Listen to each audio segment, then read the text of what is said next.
Clinical science internal medicine हम start कर चुके हैं। इसमें जो सिस्टम हमने स्टार्ट किया वो आपके पास है जी कार्डियोवास्कुलर सिस्टम।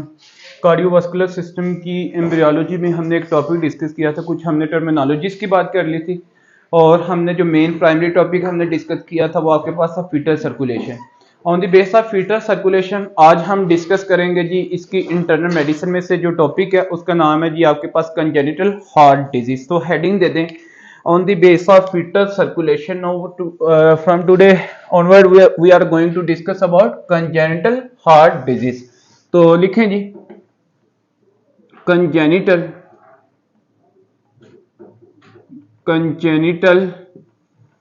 heart disease। अच्छा, congenital heart disease को सिंपली कहा जाता है इसके बारे में कि जनाबेली CHD का मतलब है जी कंजेनिटल हार्ट डिजीज। अब कंजेनिटल हार्ट डिजीज की अगर बात की जाए तो फर्स्ट एड में जो 2021 एडिशन है पेज नंबर आपके पास 306 है और यहाँ पे आप लोग सबसे पहले तो इसका पॉइंट टू पॉइंट लिखते जाएं। नंबर 1 पॉइंट, जो नंबर 1 पॉइंट है इसमें लिखे spectrum of the disease, spectrum of disease, spectrum of disease in the heart,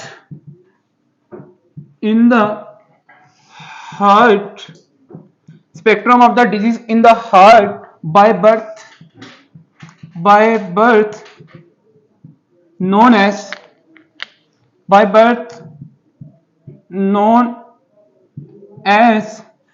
इसको कहा जाता है जी CHD।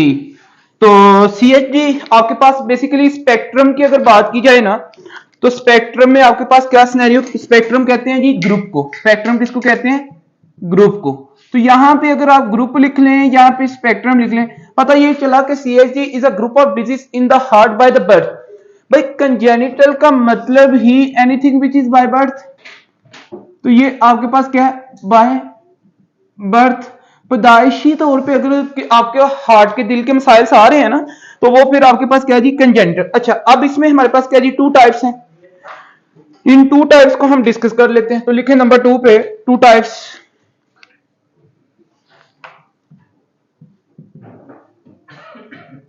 इसकी लिखें जी टाइप्स।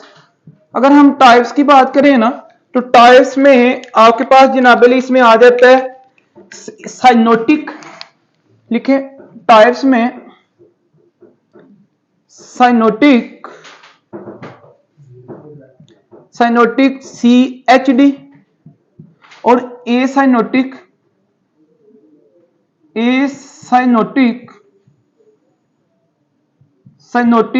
CHD। अब यहां पे एक और भी आप लोगों को साइड बाय साइड नाम याद रखना है कि जो एसाइनोटिक है उसके सेकंड नेम जो बुक ने लिखा हुआ है इसको लिखा है जी लेफ्ट टू राइट शंट, ठीक हो गया। और जो आपके पास जनाबे अली यहां पे साइनोटिक है ये है जी right to left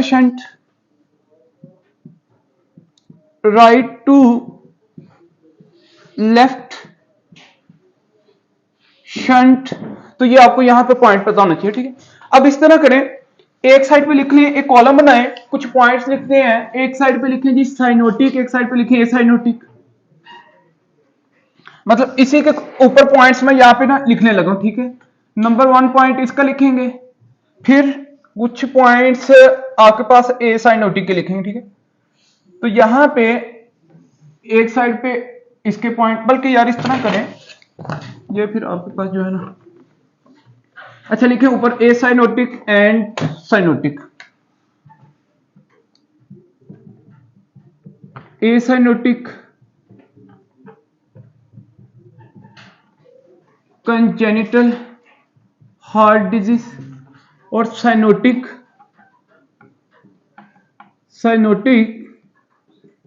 congenital heart disease. यहां पे इसका सबसे पहला जो पॉइंट आपने लिखना है वो लिखें साइनोसिस का मतलब क्या होता है? ब्लूइश ना।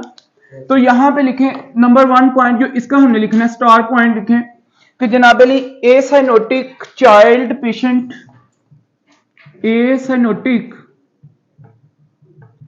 Child patient, child patient not blue early, ये जल्दी इतनी आपको पास ब्लू नहीं होते in life but become cyanose. भाई साइनोस का मतलब क्या है? ब्लू। साइनोस लिख लें या फिर आप ब्लू लिख लें, बात सेम ही। But become cyanose in very late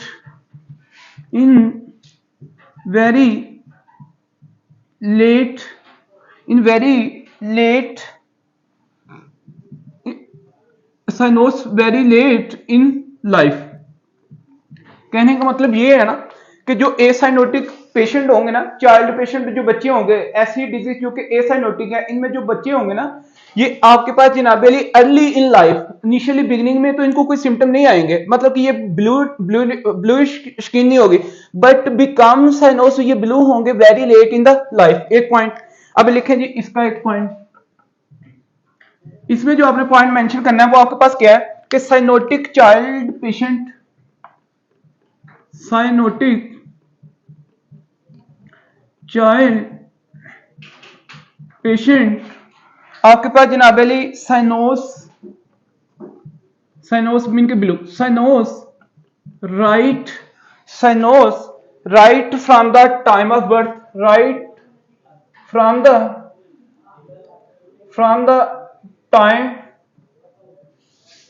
time of birth. अच्छा, ये बच्चे जैसे ही मतलब कि इनकी पैदाइश होगी ना, जो cyanotic congenital heart disease patients होंगे, तो ये उसी टाइम आपको मतलब कि पता चल जाएगा। ठीक है, अब मेरा आप लोगों से ये क्वेश्चन है कि भाई ए साइनोटिक चाइल्ड का डायग्नोस जल्दी होगा कि साइनोटिक का डायग्नोस जल्दी होगा? साइनोटिक। जबरदस्त। तो फिर यहां पे लिखें जी नंबर 2 पे पॉइंट कि आपके पास इसमें ए साइनोटिक चाइल्ड डायग्नोस लेटली, ए साइनोटिक चाइल्ड डायग्नोस लेटली, ये इनका लेट डायग्नोस होता है। और इनका लिखे पॉइंट, जो आपके पास साइनोटिक है, cyanotic child diagnose, cyanotic child diagnose early. ठीक हो गया जी। फिर लिखें जी नंबर 3 पे, जो थर्ड आपने पॉइंट लिखना है, यहां पे मेंशन करते हैं कि भाई यूजुअली एसिम्प्टोमेटिक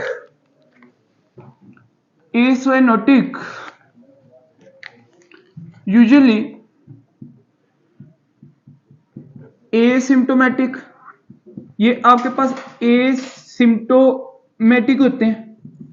ठीक है, इनको इतने मतलब के सिम्टम्स नहीं आते। फिर अगर इनकी बात करें तो ऑलवेज सिम्प्टोमेटिक,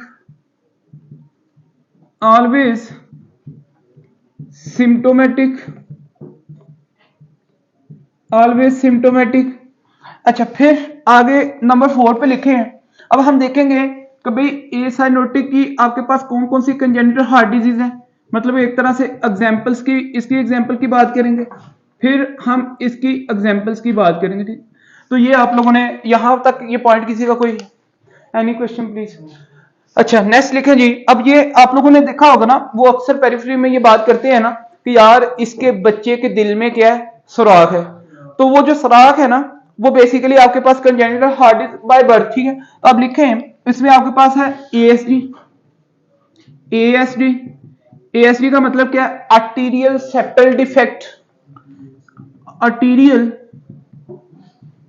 आर्टीरियल सेप्टल, अभी इसकी बात करते हैं। आर्टीरियल सेप्टल डिफेक्ट मीन के एक होल है, एक सुराख है। ठीक है, फिर आपके पास जनाब अली नंबर 1 नंबर 2 एक आपके पास है जी। देखिए अगर मैं बात करूं ना जनरली, चले बाद में बात कर लेते हैं, यहां पे एक साइड पे ना बल्कि बना ही लें। ये आपके पास है सिंपल 4 चैम्बर हार्ट, और यहां पे ये आपके पास क्या जी, अब देखें ये आपके पास राइट एट्रियम है, ये क्या है लेफ्ट एट्रियम, और इन राइट एट्रियम और लेफ्ट एट्रियम के दरमियान ये क्या है सेप्टम है ना, ये एक मेम्ब्रेन है ना। तो अगर यहां पे सुराख आ जाए तो इसको क्या कहते हैं आर्टीरियल सेप्टल डिफेक्ट। फिर आगे बात कर लेते हैं जी, एक होता है जी आपके पास वीएसडी वेंट्रिकल सेप्टल डिफेक्ट। ये देखें ये दोनों, ये आपके पास राइट वेंट्रिकल है, ये आपके पास लेफ्ट वेंट्रिकल है, और यहाँ पे ये इन दोनों के दरमियान क्या जी सेप्टम, और अगर इसमें सुराख आ जाता है तो इसको आप लोग क्या कहते हैं वेंट्रिकुलर वीएसडी। ठीक होगा जी। फिर उसके बाद जनाब अली आपके पास है पीडीए। पीडीए और पीडीए क्या जी patent ductus arteriosus. Patent ductus arteriosus का क्या सिनेरियो था अभी बात कर लेते हैं उसकी। ठीक होगा जी। इसको परसिस्टेंट डक्टस आर्टरियोसिस भी कहते हैं। ठीक है, तो ये तीन तो आप लोगों ने याद रखनी है। यहां पे इन तीनों का एक आपके पास आउटकम आता है, इन तीनों का एक आउटकम है कि जनाब अली उसका नाम है ईजनमेंगर सिंड्रोम। ठीक है, तो नंबर 4 पे लिखें इनका जो तीनों का आउटकम है। आउटकम क्या है ईजनमेंगर सिंड्रोम। ईजनमेंगर सिंड्रोम, तो ये तो आपने पॉइंट यहां से याद रखना। ठीक होगा जी। फिर उसके बाद ये एग्जांपल किसके, अभी वन बाय वन इनको डिस्कस करते हैं, डोंट वरी। अभी हम एग्जांपल की बात करते हैं जी आपके पास, हाँ जी साइनोटिक कंजेनिटल हार्ट डिजीज। तो इसमें जो सबसे मोस्ट इंपॉर्टेंट है ना, ये तो वही इंपॉर्टेंट है ही, एग्जाम पॉइंट ऑफ व्यू से ये तीनों ही इंपॉर्टेंट है। अभी वन बाय वन डिस्कस। फिर यहाँ पे आपके पास जो इंपॉर्टेंट है उसका नाम है tetralogy of Fallot. Tetralogy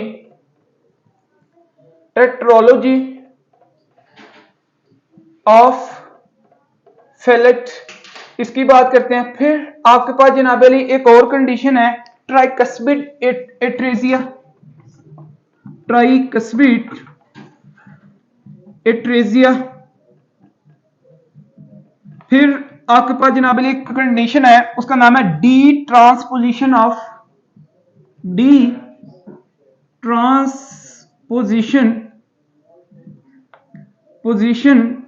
of great, हाँ जी ग्रेट वेसल। फिर आपके पास एक कंडीशन है परसिस्टेंट ट्रंकस आर्टरियोसिस।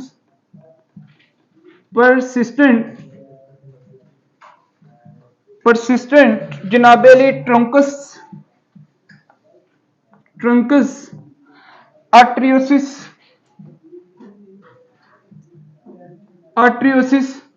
और फिर आपके पास एक कंडीशन है उसका नाम है टोटल एनोमलस पल्मोनरी वीनस, जिसका नाम है टोटल इनोमलस जनाब पल्मोनरी वीनस आपके पास रिटर्न। ठीक होगा जी। तो ये टैपुर के साथ आपने याद रखना है total anomalous pulmonary venous return, तो इसकी बात करेंगे। ठीक है, फिर एप्स्टीन अनोमली इसी के अंदर बात करेंगे। एप्स्टीन अनोमली, तो ये है जी टोटल आपके पास कंजेनिटल हार्ट डिजीज जिनको हमने डिस्कस करना है। तो पहले हमने दोनों में डिफरेंशिएट किया साइनोटिक और एसाइनोटिक। देखें जब हम इन डिजीज को पढ़ेंगे तो आप लोग ये बात करेंगे ना कि यार इनका डायग्नोस क्या है लेट है, ऐसे ही है डायग्नोस क्या है लेट है, सिम्टम इनमें क्या है यूजुअली आपके पास एसिम्टोमेटिक ये पेशेंट होंगे, और ये जो पेशेंट है इनकी जो साइनोसिस होगी वो अर्ली इन लाइफ नहीं होगी, लेटर इन लाइफ होगी। तो ये फीचर इसके इन डिजीज के आगे एक तरह से। अगर हम इनकी जब बात करेंगे इसमें बच्चा उसी टाइम साइनोटिक होगा by birth, right from the by birth, और इनका जो डायग्नोस जब बच्चा ब्लूश होगा तो आप कहेंगे यार ये क्या सिनेरियो चल रहा है, आप उसको डायग्नोस भी वहां पे आसानी से कर लेंगे। ठीक है, अब इस तरह करें कि हेडिंग दें, पहले सबसे पहले हम डिस्कस करेंगे फॉर एग्जांपल ना, अब हम पहले सबसे डिस्कस करते हैं acyanotic congenital heart disease. तो हेडिंग दे दें acyanotic congenital heart disease, one by one करके हम इनको डिस्कस करते हैं दर्शक। तो सबसे पहले हम डिस्कस करने जा रहे हैं जी ए साइनोटिक कंजेनिटल हार्ट डिजीज। लिखें जी हमारे पास जो लेक्चर ऑफ सीरीज है यहां पे ए साइनोटिक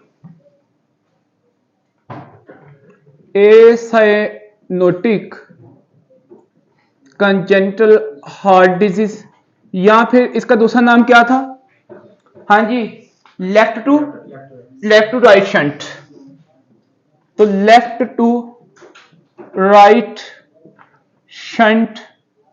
तो यहां पे अगर हम बात करें कि जनाब अली सबसे पहले इसमें हम डिस्कस करेंगे वीएसडी को। नंबर वन जो जिसको हमने जो हमारे पास हेडिंग है डिस्कस करेंगे जी वीएसडी को। और वीएसडी के बारे में याद रखें सबसे पहले ही एमसीक्यू इसके लिखें जी पॉइंट नंबर वन पॉइंट लिखें कि most common congenital heart disease, congenital heart disease, most common congenital heart disease याद रखिएगा इसके बारे में, ठीक है। ये आपके पास एमसीक्यूज है कि नो या कौन सी वीएसडी। फिर लिखें नंबर टू पॉइंट लिखें यहां पे, इसके लिखें जी इटियोलॉजी या फिर काज। इटियोलॉजी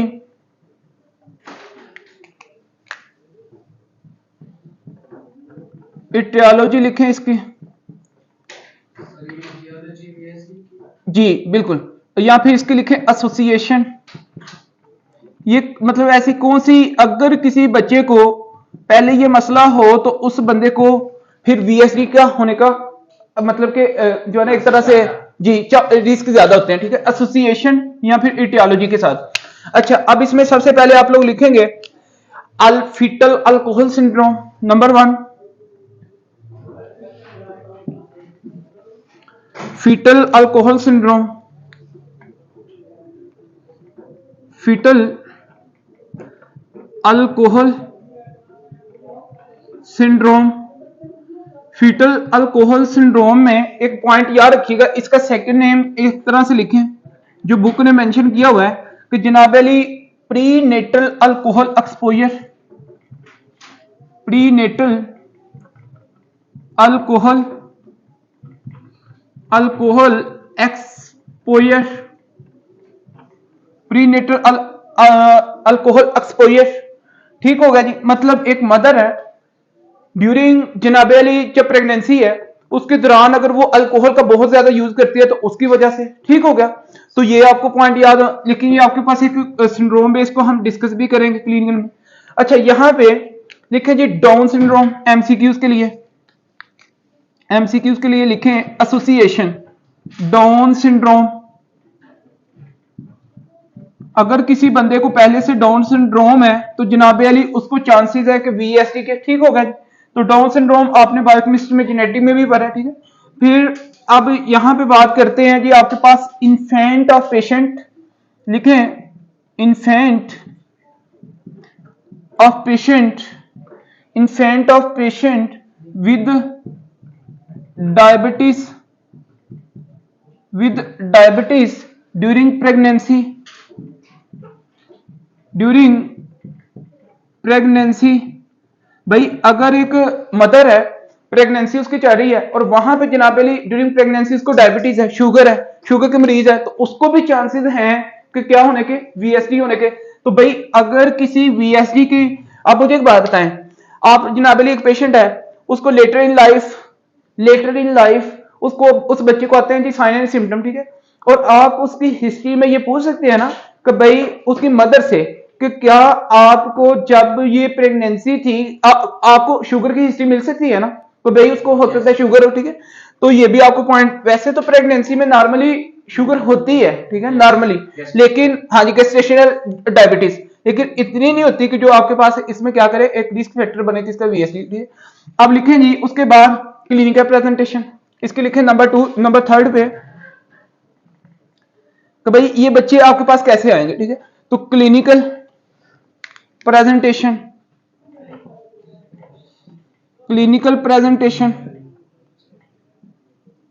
अगर हम क्लिनिकल प्रेजेंटेशन की बात करें तो इसमें हमारे पास क्या है, लिखें हाँ जी मुझे ये बताएं भाई इनिशियली इनको कोई सिम्टम्स आएंगे, इनिशियली इन बच्चों नो एसिम्प्टोमेटिक, ये क्या होंगे जी एसिम्प्टोमेटिक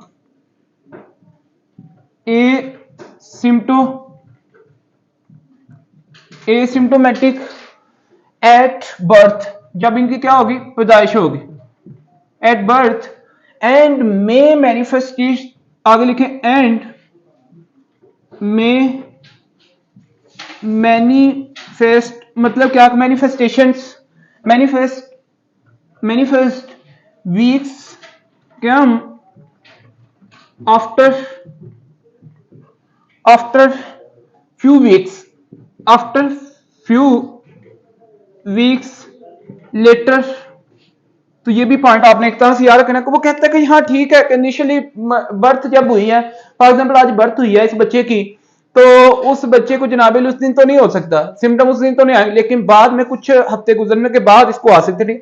या फिर वो ये भी कहता है कि भाई are remain asymptomatic throughout the life, remain asymptomatic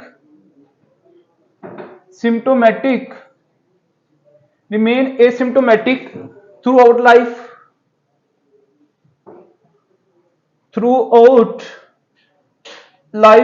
ठीक हो गया जी। तो ये पॉइंट आपने याद रखना है। अब उसके बाद लिखें, एक और पॉइंट लिखें, नंबर 2, इसका जो आपने पॉइंट लिखना है, ठीक है, वो लिखें लार्जर लियन या डिफेक्ट, लार्जर लियन या फिर आपके पास जो डिफेक्ट है, लार्जर लियन और डिफेक्ट में लीड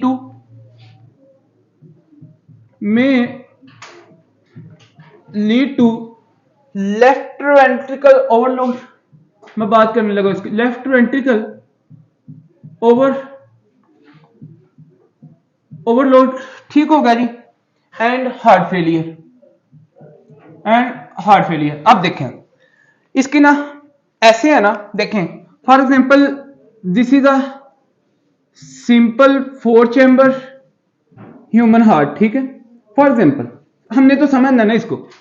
अब होता क्या है कि बाय बर्थ जनाबे अली, हाँ जी, फॉर एग्जांपल यहां पे ये आपके पास राइट एट्रियम है, ये राइट वेंट्रिकल है, ये क्या है जी, हाँ जी, right ventricle, sorry, right atrium, और ये क्या है, लेफ्ट एट्रियम, और ये क्या जी, लेफ्ट वेंट्रिकल।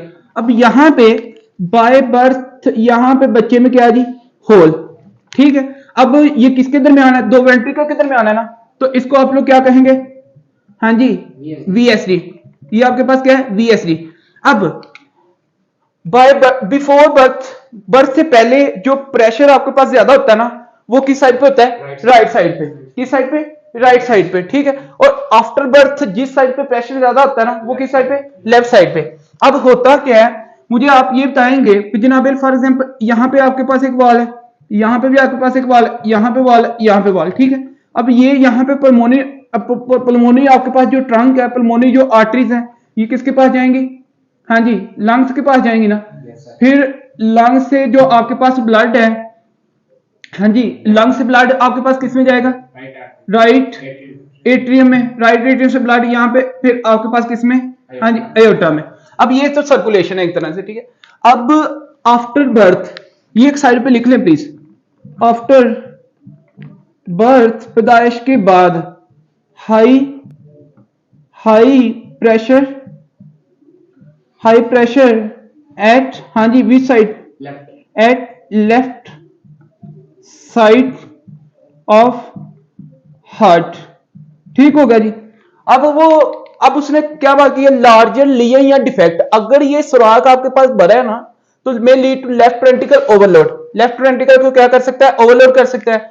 अब मेरा आपसे ये है, देखें कैसे, मैं आपसे ये बात पूछता हूं, ये मुझे एक बात है, जब ब्लड आएगा लेफ्ट एट्रियम में, ब्लड आएगा इसके अंदर, प्रेशर ज्यादा होने की वजह से ब्लड इधर को आएगा ना, हाँ जी, मोमेंट आपके पास left to right, 1 minute please. अच्छा, तो जब यहां पे आपके पास ब्लड आएगा, इस साइड पे प्रेशर ज्यादा होने की वजह से ब्लड यहां पे मूव करेगा ना, हाँ जी, लेफ्ट टू राइट, तो लेफ्ट टू राइट। अब मुझे एक बात बताएं, राइट वेंट्रिकल में ब्लड आता जाएगा, ठीक होगा जी। तो लेफ्ट वेंट्रिकल में कौन सा ब्लड है, लेफ्ट वेंट्रिकल में कौन सा ब्लड है, ऑक्सीजनेटेड। इस साइड पे जनाब अली ऑक्सीजनेटेड ब्लड है, और इस साइड पे कौन सा ब्लड है, डी ऑक्सीजनेटेड ब्लड। तो आपस में मिक्सिंग होगी ना, ऑक्सीजनेटेड की डीऑक्सीजनेटेड। हाँ ठीक है, ऑक्सीजनेटेड ब्लड डीऑक्सीजनेटेड में आ रहा है और फिर ऊपर से फिर ऑक्सीजनेटेड होकर आ रहा है, तो सिम्टम आएंगे? नो, क्योंकि भाई oxygenated blood mix with the deoxygenated blood, और ये जो ब्लड होगा ये आपके पास अल्टीमेटली कहां पे आएगा? लंग्स के पास, फिर लंग में ऑक्सीजनेटेड, फिर यहाँ पे ये ऑक्सीजनेटेड चलता जाएगा। अब होता कुछ यूं है, फॉर एग्जाम्पल ये जो पल्मोनरी आर्टरी, इसकी जनाबेली कैपेसिटी कितनी है? 50 ml की, सपोज कर लें 50 ml की जो एक कैपेसिटी है। अब यहां से ब्लड आ रहा है 200 ml, तो क्या ये इसको मतलब कि कंपनसेट कर पाएगी पल्मोनरी आर्टरी? नो। तो यहाँ पे आप लंग्स इसको कंपनसेट कर पाएंगे? नो। तो यहाँ पे आपके पास कंजेशन होगी ना, जब ये कंजेशन होगी तो हाइपरट्रोफी होगी ना इसकी, हाइपरट्रोफी होने से ब्लड, फिर कंजेशन जब होगी तो लेफ्ट वेंट्रिकल में ब्लड ज्यादा, राइट वेंट्रिकल में ब्लड ज्यादा रहेगा। जब राइट वेंट्रिकल में ब्लड ज्यादा से ज्यादा स्टे करेगा तो लेफ्ट वेंट्रिकल से ब्लड लेगा वो? नो। तो जब लेफ्ट वेंट्रिकल से ब्लड नहीं लेगा तो ओवरलोड होगा ना लेफ्ट वेंट्रिकल। तो ये वो कह रहा है कि लार्जर लियर डिफेक्ट में lead to left ventricle overload and heart failure. तो भाई अल्टीमेटली जब ये लेफ्ट वेंट्रिकल राइट वेंट्रिकल ज्यादा से ज्यादा काम करेंगे, हाइपरट्रोफी होगी, नंबर ऑफ सेल इंक्रीज होंगे, कार्डियोमायोपैथी होगी ना, डायलेटेड कार्डियोमायोपैथी होगी ना, ये डायलेट करेंगे तो फिर ब्लड पंप ज्यादा होगा कि कम होगा ना, तो हार्ट फेलियर होने के चांसेस होंगे। लेकिन इन लेटर इन द लाइफ, नहीं बात समझे आप लोग? ये समझ आ गया ना? ये सारी इसकी स्टोरी है। अब लिखें जी एक एमसीक्यूज, जो आप लोगों को एमसीक्यूज पता होना चाहिए ना, वो ये है। लेकिन एंड पे हमने ये सारी स्टोरी, अगर आपको नहीं इसकी समझ आई मुझसे पूछ सकते हैं, ठीक है, मैं वन टाइम अगेन रिपीट कर सकता हूं। अब लिखे, वो कहते हैं कि विच मर्मर हेयर्ड, हाँ जी, इन वीएसटी। मर्मर के बारे में आपको पता होना कि कौन सा मर्मर आप लोग सुनते हैं इसमें। तो ये एमसीक्यूज है, लिखे पैन या hollow systolic murmur, pan systolic, pan, ये एमसीक्यूज है यार इस पूरे में से, ठीक है। Pan systolic, systolic murmur, murmur कहते हैं अबनॉर्मल साउंड को। पैन सिस्टोलिक मर्मर इंशाल्लाह हम पढ़ेंगे। Best heard, best heard, best heard जनाब Ali in pan systolic murmur, best heard in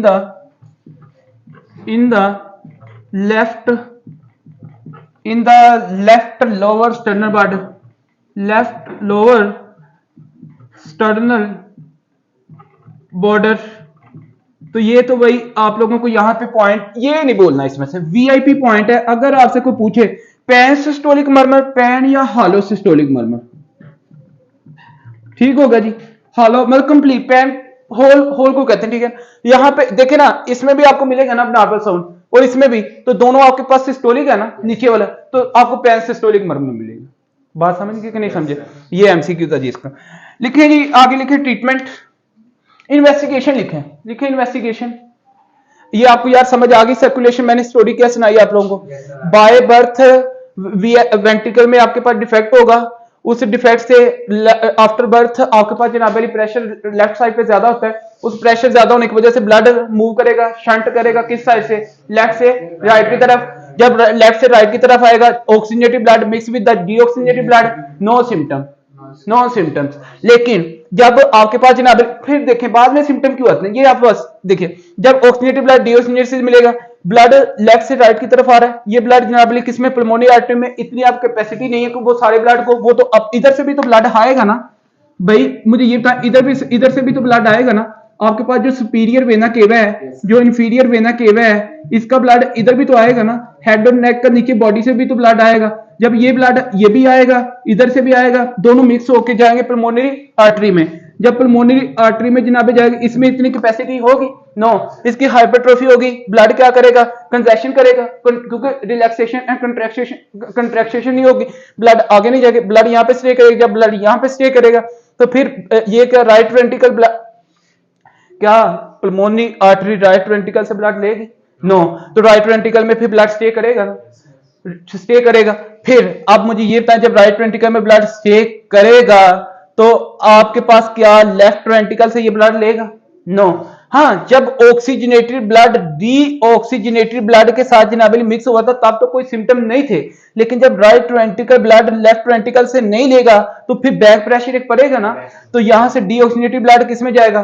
oxygenation में जाएगा ना तो फिर मिक्सिंग होगी, फिर जाके क्या होंगे, फिर जब डीऑक्सीजनेटेड ब्लड किसको मिलेगा, बॉडी को, तो सिम्टम्स आएंगे ना, आएंगे कि नहीं आएंगे। तो ये भी पॉइंट, क्योंकि ब्लड स्टे कर रही थी सर। पहले सिम्टम इसलिए नहीं थे हो रहे क्योंकि ऑक्सीजनेटेड ब्लड डीऑक्सीजनेशन से मिक्स हो रहा था, ब्लड आगे जाके फिर लंग से ऑक्सीजनेटेड हो जाता था, ठीक है। लेकिन जब ब्लड इधर से इधर आएगा ना, फिर क्योंकि आगे तो लंग नहीं है, आगे तो फिर बॉडी है, तो फिर बॉडी को मिलेगा मिक्स ब्लड, ठीक होगा जी। तो ये आपने पॉइंट याद रखना है। Any question please. नेक्स्ट लिखें इन्वेस्टिगेशन, ये इंपॉर्टेंट एरिया, ठीक है। मेरे ख्याल में ये समझ आ गई है। स्टोरी इसमें बस यही थी, और कोई स्टोरी नहीं थी। लिखिए इन्वेस्टिगेशन, कौन सा नंबर है जी, नंबर 4 इन्वेस्टिगेशन। अच्छा, बुक ने वैसे इन्वेस्टिगेशन नहीं दी, हम लिखेंगे इन्वेस्टिगेशन ऑफ चॉइस। इसमें क्या होगी भाई, आप लोग एक तो एक जनरल एग्जामिनेशन करेंगे, ठीक है, जनरल फिजिकल एग्जामिनेशन, और उसमें आप लोग देखेंगे आप लोगों को एक तरह से जनाब अली टैकीकार्डिया, एक तरह से आप लोगों को पल्पिटेशंस, आप लोगों को अस्कुल्टेशन पे मरमर मिलेगा, अस्कुल्टेशन पे मरमर मिलेगा। कौन सा मरमर मिलेगा जी, पैन सिस्टोलिक मरमर या हालो सिस्टोलिक मरमर। ऑन अस्कुल्टेशन, हाँ जी, ऑन अस्कुल्टेशन, ऑन अस्कुल्टेशन डॉक्टर फाइन, हाँ जी, डॉक्टर हेयर डॉक्टर हेयर विच मरमर, हाँ जी, हेयर पैन सिस्टोलिक मरमर। तो ये पॉइंट एमसीक्यूज के लिए इंपॉर्टेंट है, ये आप लोगों को पॉइंट। अच्छा जी, नंबर 1 पर फिर लिखें जी echocardiography, echocardiography. Later in life जब आप इकोकार्डियोग्राफी करवाएंगे ना, तो वो आपको क्या बताएगी, शो डिफेक्ट इन द, हाँ जी, शो ब्लड फ्लो फ्रॉम, हाँ जी, फ्रॉम लेफ्ट टू राइट। क्या ख्याल है यार, इको आपको ये शो करेगी कि भाई ब्लड जा रहा है कहां से, लेफ्ट से राइट, और वो आपको बताएगी यार यहाँ पे कोई ना कोई सराख है, ठीक हो गया, नहीं बात समझे आप लोग। तो ये इन्वेस्टिगेशन ऑफ चॉइस क्या है इसकी, जो इन्वेस्टिगेशन ऑफ चॉइस है वो आपके पास इकोकार्डियोग्राफी, ये लिख लें, ये आपके पास इसमें इन्वेस्टिगेशन ऑफ चॉइस है, ठीक है। तो ये इंपॉर्टेंट है। सो लिखें जी ASD, this is all about VSD. अब हम डिस्कस करते हैं किसको, एएसडी को। ये समझ आ गया आपको। अच्छा जी, नंबर 2 एएसडी जी, इकोकार्डियोग्राफी इन्वेस्टिगेशन ऑफ चॉइस है, जो कि शो करेगी blood flow from left to right, ठीक है। अच्छा जी, लिखें एएसडी, एएसडी, और एएसडी का मतलब क्या है, आर्टीरियल सेप्टल डिफेक्ट। क्या ख्याल है, arterial septal defect, arterial septal defect. अच्छा, यहां पे आप लोग लिखेंगे, इसके लिए भी आप लोगों को एक सर्कल बनाना होगा, सेम इसी तरह एक डायग्राम बनाएंगे और इसको भी डिस्कस कर लेंगे। मेरे ख्याल में ये डायग्राम एंड पे आपको हेल्पफुल है, ठीक है। तो लिखें, इसमें आप लोग देखें जी, number 1 aetiology, point to point लिखते जाएं। नंबर 1 इटियोलॉजी, अच्छा, इजनमेंगस सिंड्रोम इसका आउटकम है, वो क्या कहता है, इसमें क्लबिंग होगी, इसमें पॉलीसाइथीमिया होगा, ये सारी चीजें एंड पे उसके लिख लेंगे, ठीक है। तो इजनमेंगस सिंड्रोम बेसिकली क्या है। अच्छा, इटियोलॉजी, या फिर लिखें एसोसिएशन कि भाई ऐसी कौन सी चीज है जिससे हो सकती है। तो इसमें fetal alcohol syndrome, number 1 fetal alcohol syndrome, और फीटल अल्कोहल सिंड्रोम का दूसरा नाम क्या, प्रीनेटल अल्कोहल एक्सपोजर। ये बात आप लोगों की। फिर लिखे नंबर 2 पे डाउन सिंड्रोम, देखें जी डाउन सिंड्रोम दोनों में आ गया, डाउन सिंड्रोम। अच्छा, डाउन सिंड्रोम लीड टू, अब इसमें ना एक बात याद रखिएगा, एएसडी के अंदर बड़ी इंपॉर्टेंट बात है कि लीड टू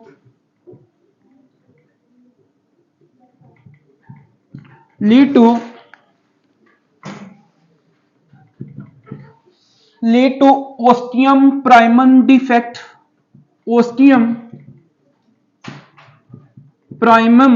ओस्टियम प्राइमम, ये इसकी एम्ब्रियोलॉजी है, ये एक लेयर है हार्ट की, ओस्टियम प्राइमम डिफेक्ट, ठीक है।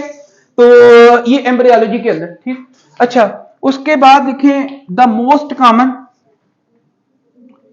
नंबर 3 पे लिखें मोस्ट कॉमन, इसकी जो एम्ब्रियोलॉजी होगी वो आप लोगों ने बेसिक साइंस में इसकी बात कर ली, ठीक है। तो मोस्ट कॉमन जनाब अली ओस्टियम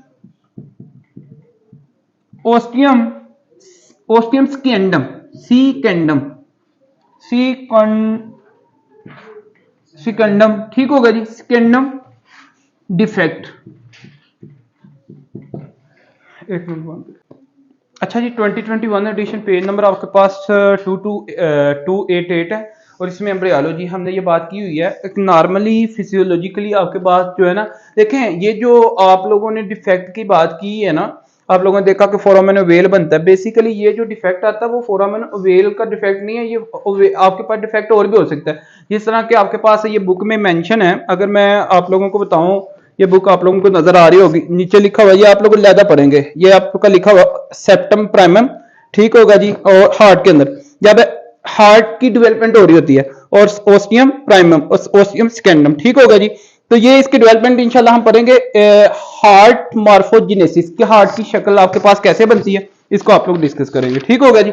अच्छा, नेक्स्ट इसमें लिखें आपके पास जनाब अली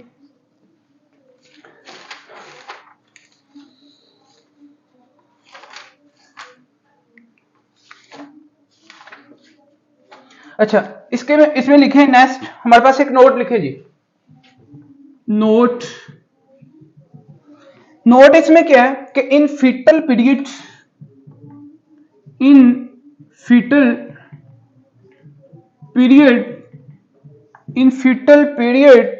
जनाब अली शंट राइट टू लेफ्ट। अब ये बात आपको मेरे ख्याल में समझ आ गई होगी। देखिए, हमने फीटल सर्कुलेशन पढ़ी थी। Yes sir. तो भाई ड्यूरिंग फीटल सर्कुलेशन क्या था कि शंट राइट टू लेफ्ट था ना। Yes, हाँ जी, किसकी वजह से? फोरामेन ओवेल की वजह से। फोरामेन ओवेल आपने पढ़ा था ना, तो वो राइट से लेफ्ट जा रही थी ना। तो ये भी आप लोगों को ये एक साइड पे नोट लिखें, क्योंकि मैंने फिजियोलॉजिकली आपको लिखा है। फिर एक नोट और लिखें, ये साइड पे आपने नोट लिखने हैं प्लीज, एक और नोट लिखें। वो कहता है जी कि oxygen saturation blood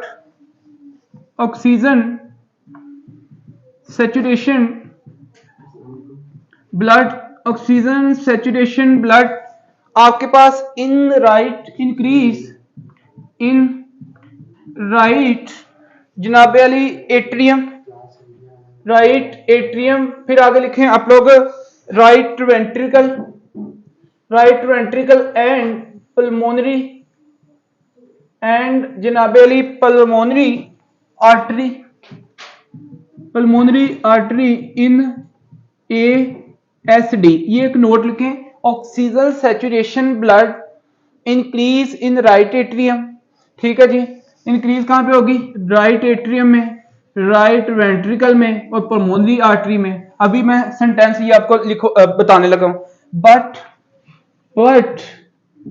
but oxygen saturation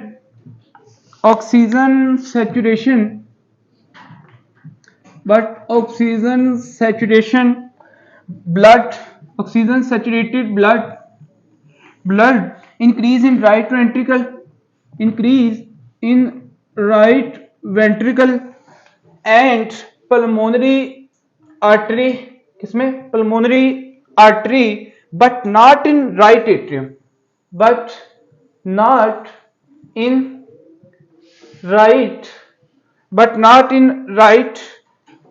atrium, atrium in जनाब अली VSD। अब ये क्या सिनेरियो है? ये इस बंदे ने लिखा हुआ जी। फिर एक और नोट लिख लें, ये तीनों नोट लिखे, तीनों को एक दफा एक्सप्लेन करते हैं, फिर बाद में एक दफा देखें जी। वो कहता है कि systemic venous एम्बुलाई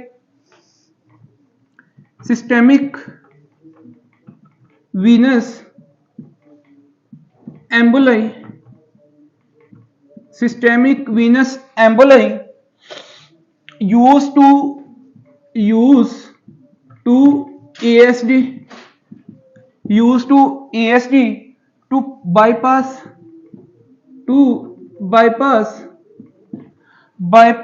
lungs and become systemic arterial emboli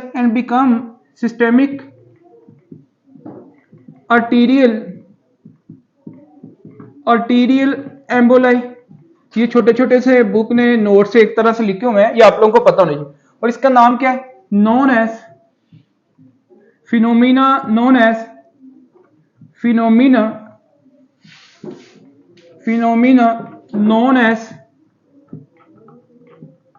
known as इसको कहा जाता है जनाब अली पैराडॉक्सिकल एम्बोलाई। क्या? Paradoxical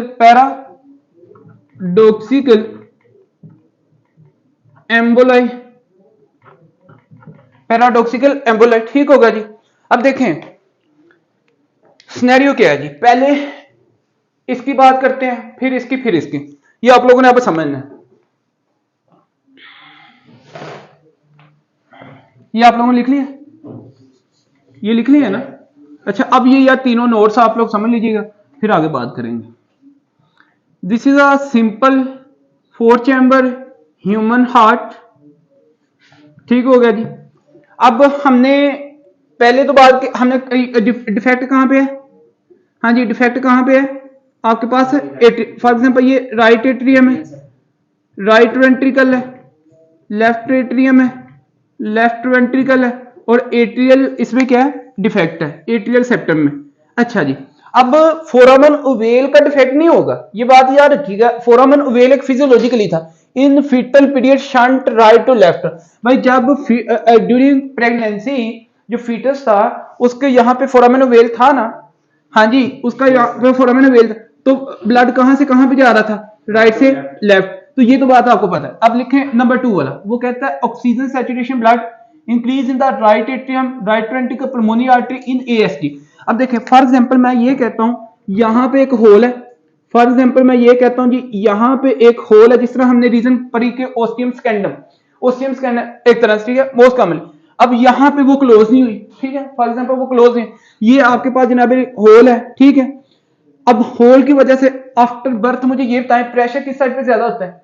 after birth pressure left side पे। जब लेफ्ट साइड पे मैं ये कहता हूं जी यहां पे ये वॉल है, ये आपके पास वॉल है, फिर ये है, ठीक हो गया। अब यहां से पल्मोनरी आर्टरी आपके पास किसके पास जाएगी? हाँ जी, पल्मोनरी आर्टरी किसके पास जाएगी? लंग्स के पास।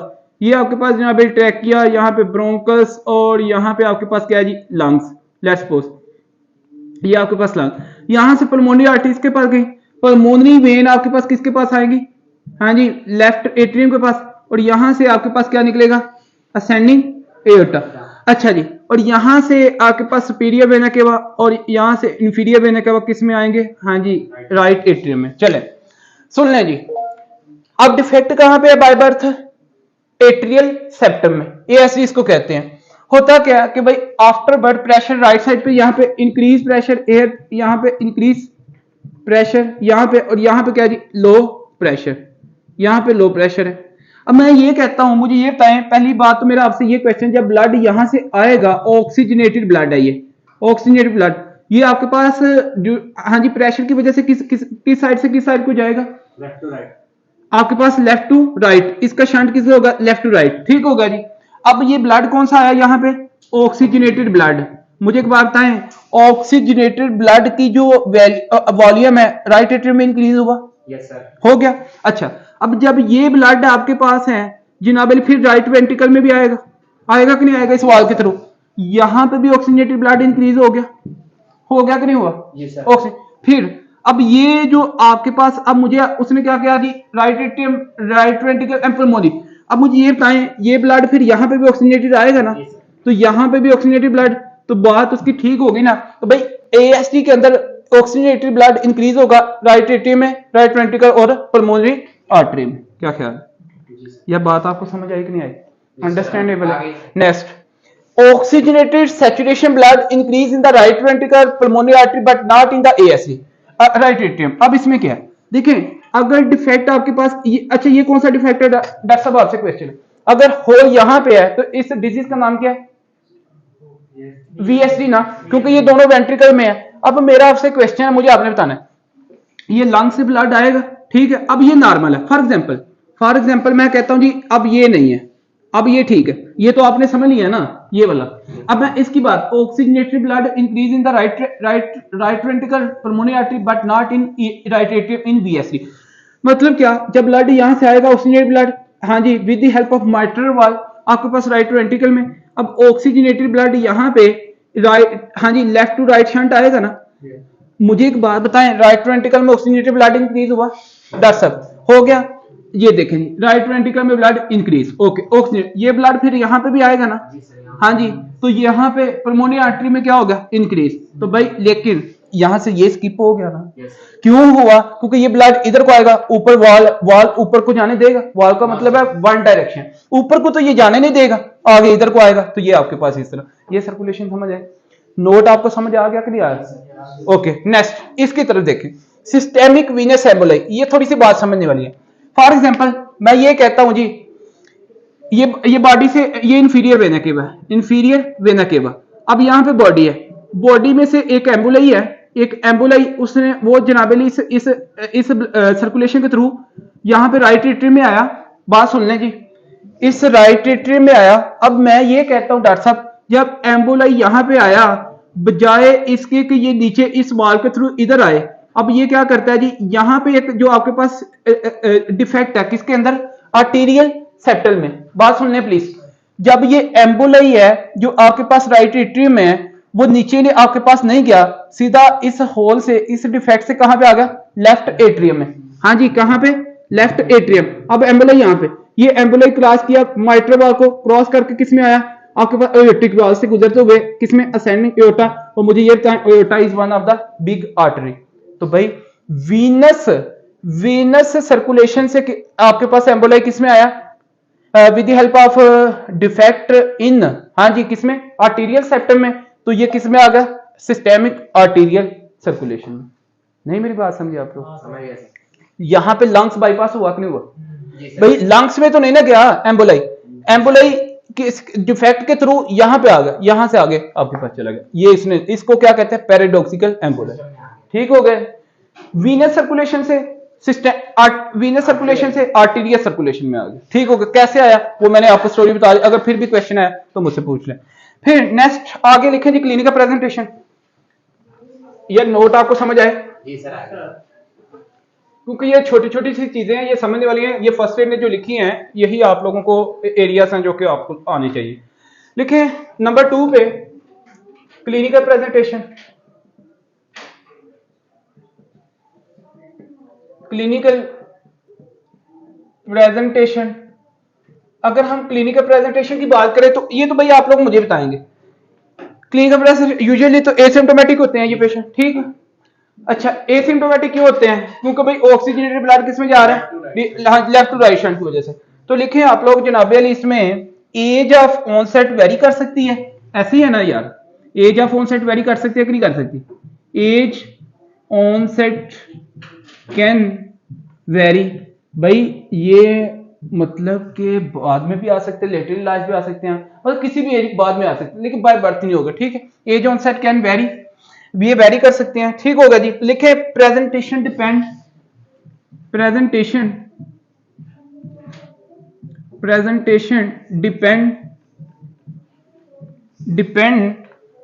Depend on size and severity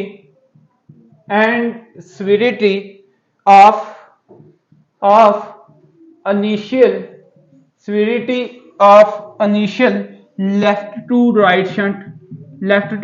right shunt, तो ये आप लोगों को यहां पे पता होना चाहिए।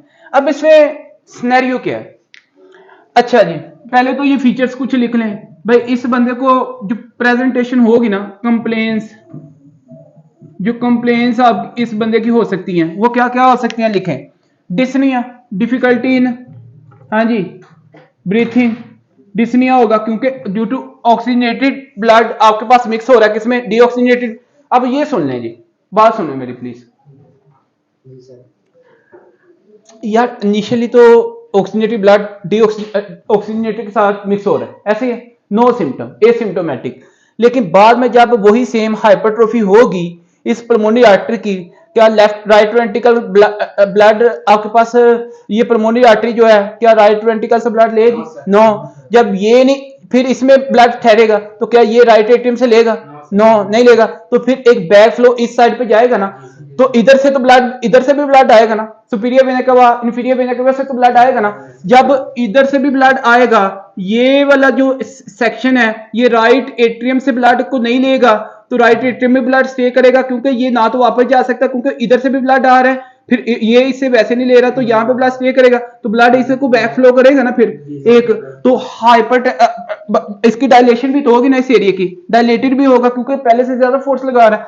अब मुझे एक बात बताएं, जब ये डीऑक्सीजनेटेड ब्लड ऑक्सीजनेटेड के साथ मिक्स होगा ना, तो ये जब फिर आपके पास जनाबे अली पता ये चला कि अगर इजनमेंगन सिंड्रोम यही चीज कहता है, अगर आपने एएसडी या बीएसडी को अनकोरेक्टेड रखा ना, तो फिर आपके पास शंट क्या कर जाता है, रिवर्स कर जाता है। शंट लेफ्ट से राइट बिगनिंग में था, फिर राइट से लेफ्ट हो जाता है, फिर डीऑक्सीजनेटेड ब्लड किसके साथ मिलता है, ऑक्सीजनेटेड, देन आते हैं क्या, साइन एंड सिम्टम। नहीं बात कुछ बात समझे कि नहीं समझे? नेक्स्ट देखें जी, लिखें साइन एंड डिस्निया, डिस्निया के साथ लिखें जी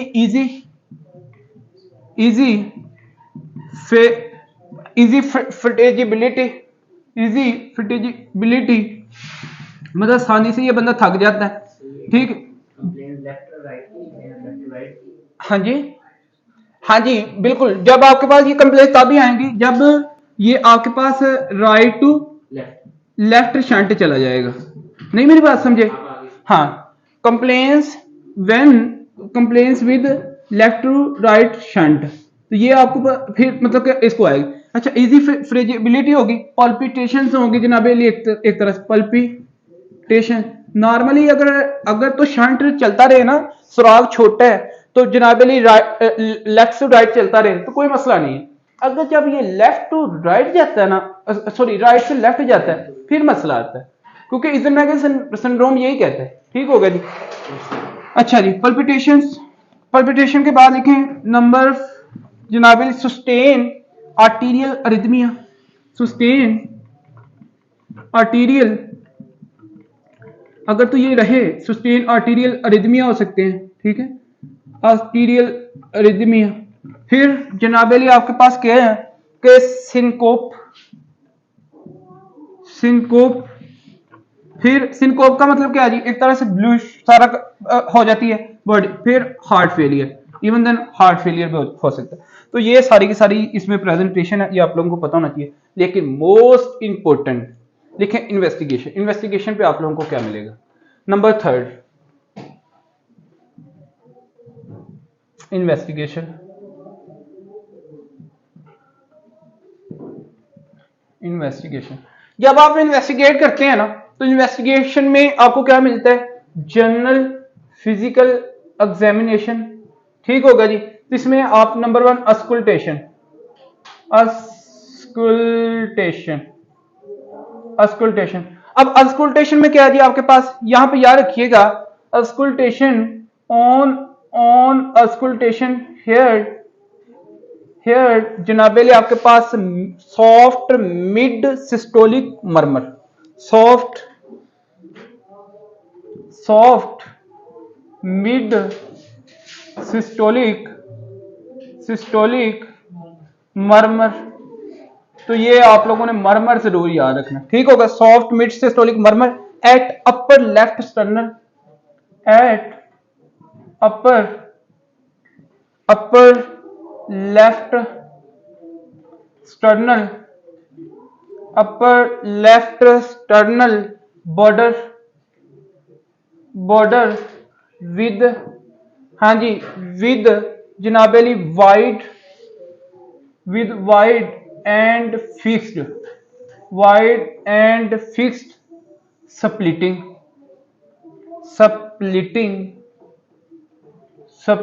ठीक होगा जी। Of second heart sound, of S2। S2 का मतलब है सेकंड हार्ड साउंड। ये बात बड़ी इंपॉर्टेंट है यार, यहां पे ना इसके ऊपर लिखे एमसीक्यूज के लिए मोस्ट इंपॉर्टेंट पॉइंट, ये आप लोगों को पता होना चाहिए कि भाई आप लोग अपर लेफ्ट स्टर्नल बॉर्डर पे ना एक तो S2 साउंड सुनते हैं wide fix splitting sound, S2 S1 and S2 normal sound है, ठीक है। तो S1 S2 से आपस में बड़ी स्प्लिटिंग हो रही है दोनों की, ठीक है। और दूसरा आप सॉफ्ट मिड सिस्टोलिक मर्मर सुन रहे हैं, ठीक है। तो ये आप लोगों को पॉइंट इंशाल्लाह मर्मर हम डिस्कस करेंगे, ठीक है। उसके बाद लिखे हैं मोस्ट इंपोर्टेंट, ये आपके पास हो गया। फिर लिखे जी इको कार्डियोग्राफी,